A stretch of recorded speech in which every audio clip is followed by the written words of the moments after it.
Well, Jimmy, another topic of conversation the last few days is a story that has come out about CMLL and work visas, or Mexican wrestlers coming up in work visas, but specifically CMLL stars. I have an article here from Fightful, and it talks about Mike Johnson, the wrestling reporter, broke a story this past week that the United States government is in the process of canceling U.S. work visas for nearly 20 CMLL stars in Mexico. If that happens, obviously the process to get new visas could take months. This includes Volador Jr., Hechicero, Mascara Dorada, who have all appeared on AEW TV, Blue Panther, Dulce Gardenia. It's Dolce Gabbana. Dolce Gardenia, El Sagrado, El Suicida. I don't know if you can use that name on US TV. Electrico, Espiritu Negro, Euphoria, Fugaz. I think that's what you're experiencing right now is a euphoric state. Gemello Diablo 1 and 2, Magico. Both of them? God damn it. Robin, Sangre Imperial, Soberano. He's the sober wrestler. Soberano, Templario, and even the referee Sagaz. They're all expected to be impacted. Well, now, what I was about to say, what the people are saying, why is the United States government mad at these people? You can elaborate now. Well, Mike Johnson cited a source who said that after the company Full Blown Pro Wrestling, which I'm not familiar with, a company in Texas. Laredo, I heard. They sponsored the work visas, and they had issues with management and CMLL over the process. And then the United States Department of Homeland Security contacted Full Blown Pro Wrestling promoter Jerry Cadena, or Cadena, whatever his name is, Jerry, good old Jerry. Good old Jerry. About the visas, and good old Jerry was told that he could be accused of fraud if the visas were flagged. Good old Jerry was said to have reached out to CMLL about the problem, and CMLL said they'll handle it through the U.S. Embassy in Mexico, though the Department of Homeland Security issues work visas in the United States. Also, a source noted there was a family member on the CMLL side who works for the embassy, so maybe that was how they can handle the situation. CMLL is no longer communicating with good old Jerry, and the story is that he told the U.S. government that he did not intend to work with CMLL anymore, so any of the agreements he signed to work with their talent were terminated as of February 28th. So this is an interesting situation here. This means that a lot of the CMLL talent that we're going to work various shows in the country specifically around the time of WrestleMania, or for not for AAA, but for AEW, this begins the process anew, and it's a long process. It could be. What do you think of this story? And obviously, this isn't the first time that, well, without accusing anyone here of anything, in the past, there's certainly been examples of wrestling promoters or wrestlers from other countries coming into the United States for a nice vacation and just happening to work a bunch of dates. Well, here's the thing. I can shed some light on the procedure. I don't know the intricacies of this big money deal between good old Jerry and CMLL's brother-in-law at the embassy. But when you're trying to get a wrestler from outside the United States, the paperwork, the proper work visa to wrestle on shows legally in the United States while they're not a citizen, a promotion has to, they say sponsor, but basically they can't. I'm Pedro Martinez from Mexico, and I want to go to work in the United States. I can't just apply for papers and say, then I can go to the U.S. and find a job. You have to have a company in the United States that is already trying to offer you a job, wants to bring you in, and has to prove, at least through paperwork and fucking all that shit, that you are a specialized individual with special talents that we cannot easily fill this spot from the available American candidates. We're like, it's supposed to be if you're like a goddamn math genius and you need to be brought in from Germany by some university, right? But basically, you can also prove that wrestlers have a specialized talent that everybody doesn't have. And that's why we had to do that for Lance Storm and Chris Jericho in Smoky Mountain Wrestling. Well, Lance Storm, because Jericho had dual citizenship, because his one parent was American, one Canadian. But with Lance, I had to have J.J. Dillon write a letter and had a few other people write letters saying, yes. Meltzer wrote one saying, yes, he is, Lance Storm is a very special talent and has attributes that most people don't have, and blah, blah, blah. And so then if a company is saying that we want to give this guy a job if his paperwork is approved, then that's one of the main things that they take into account.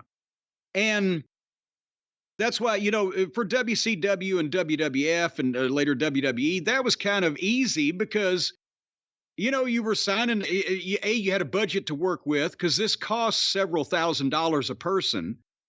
And B, you're going to give him a full-time job. Hey, Jim, let me just jump in real quick. We're having a little bit of, we're having some technical issues with the audio. I don't want to stop you from what you're doing right now, but I just want to say to the listeners, we're sorry. We know there's something going on. We're working on it right now. Yeah, you're working on it. I don't know what to fucking do because I can't hear it and I don't know how this works anyway. But nevertheless, speaking of how things work. So if you're the big company, you got the budget, you can hire the immigration attorneys, you pay several $1,000s, wait for the paperwork, blah, blah, blah, give the guy a contract. But if you're I'll give you an example. One of the reasons why Kevin Steen and El Generico were not fans of mine is because they were Canadian citizens, and Kerry Silken, running Ring of Honor, to bring them in, he was not only paying them their fee to be wrestlers, but flying them in from Montreal, but he paid for their paperwork. He sponsored them and said, oh, we're going to give them a contract and that way they could work in the United States. And he paid the lawyer and paid the immigration deal. But what the indie guys were doing was if they could get one company to do that, then they could come in and work for anybody. If they were going to work for Joe down at the fucking Doubletree on Main Street, they say, oh yeah, we're going to work for Ring of Honor. Here's our paperwork, right? These people at the airport don't know. So that's where I told him, I said, wait a minute. Because we were sitting down to discuss their deal as all these things were starting to happen. I said, you mean to tell me he's not only paying you, he's not only flying you from Montreal, but he's paying for your paperwork? I said, how the fuck did you get that deal? And they looked at me like, how dare you say that? I said, I wouldn't be doing that because think about this. Let's say, and Elgin and O'Reilly, Kyle O'Reilly and Michael Elgin in 2011 and 12, we were trying to do the Sinclair deal. They didn't have paperwork. They had not, Kerry couldn't afford it, and they had not even made the steps. I didn't even know until we were putting the whole deal together that they didn't have paperwork. That's why O'Reilly just came over from Vancouver and stayed with Davey Richards. If he went back home, he might not be able to get back across. And everybody was screaming at us they ought to put the belt on Michael Elgin. As it turned out, apparently Elgin's a fucking lunatic. I don't know what he's been doing lately. But 10 years ago, everybody wanted him to be the world champion. How can we put the fucking world title on a guy that might be turned away for 5 years next time they catch him at an airport? So I ended up spending $1,000 on getting the thing started for Elgin because he was an important part of the card at that point when I couldn't get Sinclair to do anything because they didn't want to fucking start that procedure while they were just buying the company. So they would, guys will, the airlines and the people at the customs, they've smartened up to wrestlers because they see boots in a bag or mask in a bag or whatever. So guys would even go to the effort of shipping gear over to somebody in the States that they knew, a promoter they were going to work for a lot or a friend that they knew could meet him and they were going to drive him around. And that way they come in with no gear in their bag and they just say, I'm going to visit the Washington Monument. And nobody knows what the Mexican guys look like because they all wear masks. So if they're not wearing a mask, you don't know what goddamn Blue Panther's real name is, even if you're the most dedicated wrestling fan. So they have a better time, easier time than and the Japanese don't have too bad of a time because most people don't know who they are. But the goddamn Canadians, and especially when they would get on television or be advertised by their own name, they would get popped quite a bit. Anyway, going back to Steen and Generico. I will say, though, for the Japanese wrestlers, at least with them, you do see a lot of the tourism photos of them, like in big cities, checking out different sites and stuff. Well, yeah, because New Japan won't let its guys come over anymore without proper paperwork. See, as some of the outlaw guys in Japan, they do the same thing the outlaw guys here do. With Steen and Generico, that's the point I was going to make for this particular CMLL story with this Jerry and the promotion in Laredo. Even though, as I said, Kerry Silken financed their paperwork, Steen and Generico could work for anybody. And that's why, because I said, and do this math. Okay, let's say they're getting paid $500 a night and Ring of Honor's running 24 shows a year, right? That's $12,000 a piece for each of them. But they're also getting a plane ticket a month. What's a plane ticket? $400, let's say. Okay, now they're each one of them is costing $500 per night for a 2-night weekend, plus $200 per night for a goddamn plane ticket. There's $700. Now, if you spread $4,000 or $5,000 over those 24 dates, all of a sudden you're paying these guys almost $1,000 a night to be on a show, whereas the Briscoe brothers, who were, to me, infinitely more valuable to Ring of Honor than Steen and Generico, and I think everybody will agree equally as valuable. They live in Delaware, no paperwork. They can drive to most of the Ring of Honor shows, and they're getting paid almost the same thing. They were all within $100 of each other either way. So how can you justify spending twice as much money on these fucking guys that are pains in the ass than these other guys that are fucking gold, right? So did Kerry Silken back you up? Because obviously he's the one who made those deals with them. He still has relationships with them. He wasn't even sitting there at that time. It was me and Hunter Johnston talking. No, it was me and Adam Pierce. I think the first time talking to him. It may still have been Pierce booking, but nevertheless, that's what the indie guys who get fascinations with other talent, especially if they're close to them and they're friends, they will go, "Oh, you got to have this guy. Oh, he's great. Oh, he's super." And that's how they would all work their way in and work for everybody, all the promoters. And they'd get whatever. But the point is, they probably did the same thing with CMLL. They said, not only AEW, but we could work for this guy and that guy and the other guy, but we need a company, a promotion in the United States to sponsor our guys. Because do you think that full-blown pro wrestling in Laredo is going to book and pay 20 of these guys on a regular basis? Or is that a company that runs and uses one or two of them and they've gotten to know the guy, and what they did was they said, "Hey, you tell the goddamn government that you're going to sponsor all these guys and we'll take care of it because Aunt Gladys works in the embassy." So one of these fucking indie outlaw bullshit deals. And then somebody found out something and they called this guy and said, "Are you going to goddamn give a contract to and pay a salary to and employ all of these people that your name is on?" Humming. Well, they said, he said, "Well, we'll goddamn pop you for fraud, motherfucker."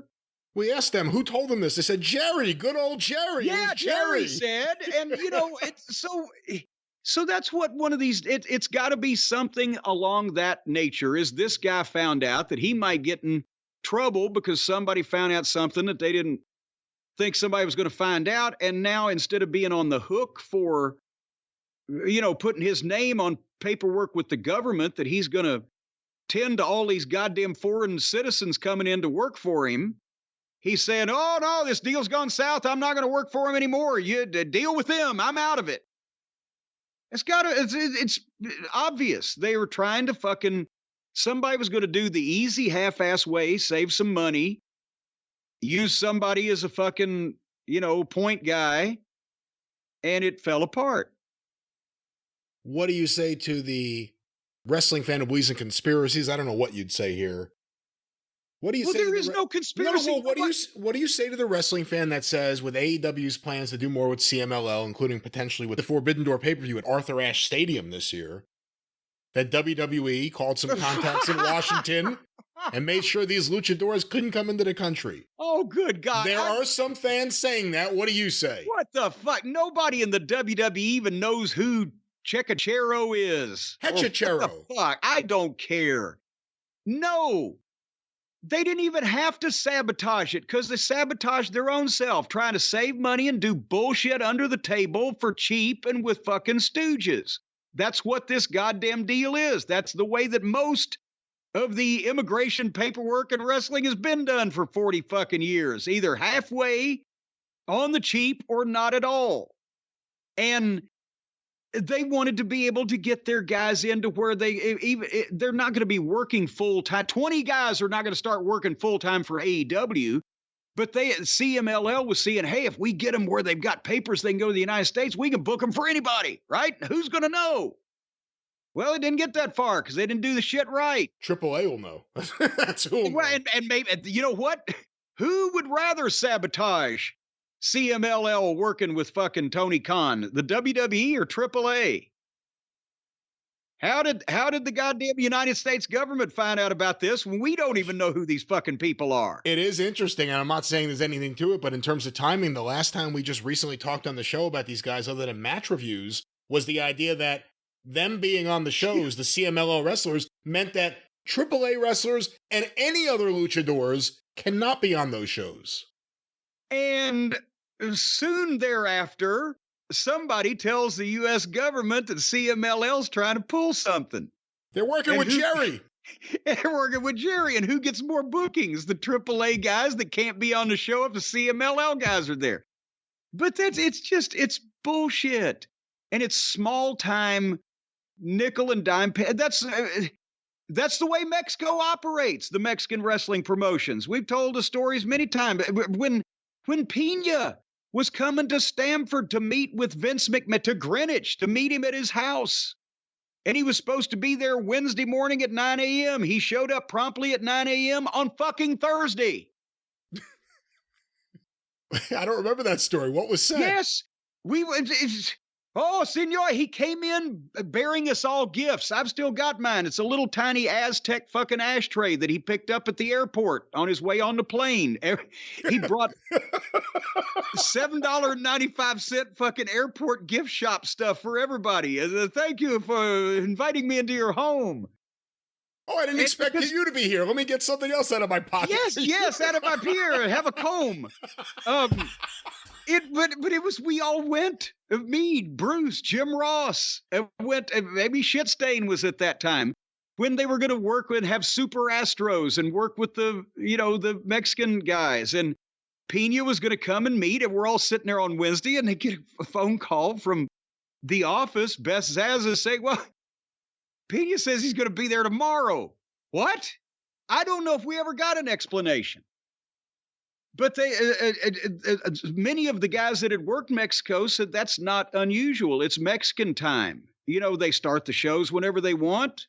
Who knows who's booked? You show up and maybe you can work. It's just goddamn, there's no detail work going on down there. It's haphazard and it starts at the top. So they were trying to do something under the table, save some money, not involve immigration lawyers. 20 guys, papers to work from Mexico to the United States. Maybe the rates have gone down. Does anything go down? Years ago, it had been about $80,000. If you could move everybody through and they passed all the background checks and et cetera, that would work. Jerry's doing good. That's what I'm saying.